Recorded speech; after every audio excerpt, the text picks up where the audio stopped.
Hi, இன்றைக்கி நம்ம பார்க்க போகிற ரெசிபி பச்சைப்பயிறு கடையல். ஒயிட் ரைஸோட பசஞ்சு சாப்பிட அருமையாக இருக்கும். எப்படி செய்யலாம் பார்த்துலாங்களா? ஒரு கடாயில் 100 கிராம் பச்சைப்பயிரை சேர்த்துக்கோங்க. எண்ணெய் எதுவும் சேர்க்க வேணாம், லைட்டாக ரோஸ்ட் பண்ணிக்கோங்க. லைட்டாக ப்ரௌன் ஷேட் வந்ததும் நம்ம அடுப்பு ஆஃப் பண்ணிக்கலாம். இப்போ லைட்டாக கலர் சேஞ்ச் ஆகிடுச்சு. இப்போ நம்ம இதை 20 நிமிஷம் ஊற வச்சுக்கலாம். தாளிப்புக்கு தேவையான பொருள் என்னென்னு பார்த்துடலாம். சின்ன வெங்காயம், ஒரு தக்காளி, 4 பல் பூண்டு, 2 பச்சை மிளகா, ஒரு கொத்து கருவேப்பிலை, எல்லாத்தையும் பொடியாக நறுக்கி எடுத்து வச்சுக்கோங்க.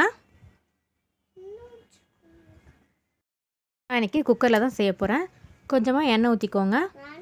எண்ணெய் நல்லா சூடானதும் 1/2 டீஸ்பூன் சீரகம், 1/2 டீஸ்பூன் கடுகு நல்லா பொரிஞ்சதும் ஒரு கொத்து கருவேப்பிலை சேர்த்திக்கோங்க. 2 பச்சை மிளகா, கட் பண்ணி வச்சுருந்த வெங்காயம், தக்காளி, பூண்டெல்லாம் சேர்த்து நல்லா கலந்து விட்டுருங்க. 1 ஸ்பூன் பச்சை மிளகா விழுது, 1/4 டீஸ்பூன் மஞ்சத்தூள், தேவையான அளவு உப்பு, நல்லா ஒரு வாட்டி கலந்து விட்டுருங்க. நம்ம ஊற வச்சுருந்த பச்சை பயிரை வாஷ் பண்ணிவிட்டு இதோடு சேர்த்துக்கலாம்.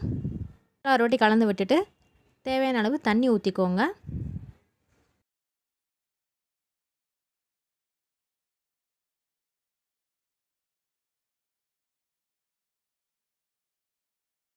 வேக வச்சிடலாம். குக்கர் மூடி போட்டு 5 விசில் வச்சு எடுத்துக்கோங்க. பச்சை பயிறு சூப்பராக வெந்துருச்சு. நம்ம இதை மத்து வச்சு கடைஞ்சிக்கலாம்.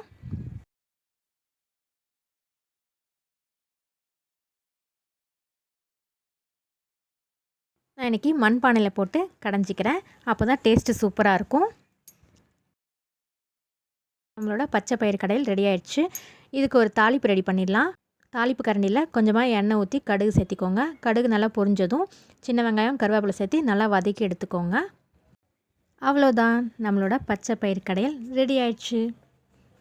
நீங்களும் உங்கள் வீட்டில் இதே மாதிரி ட்ரை பண்ணி பார்த்துட்டு எப்படி இருந்துச்சுன்னு கமெண்ட்டில் சொல்லுங்கள்.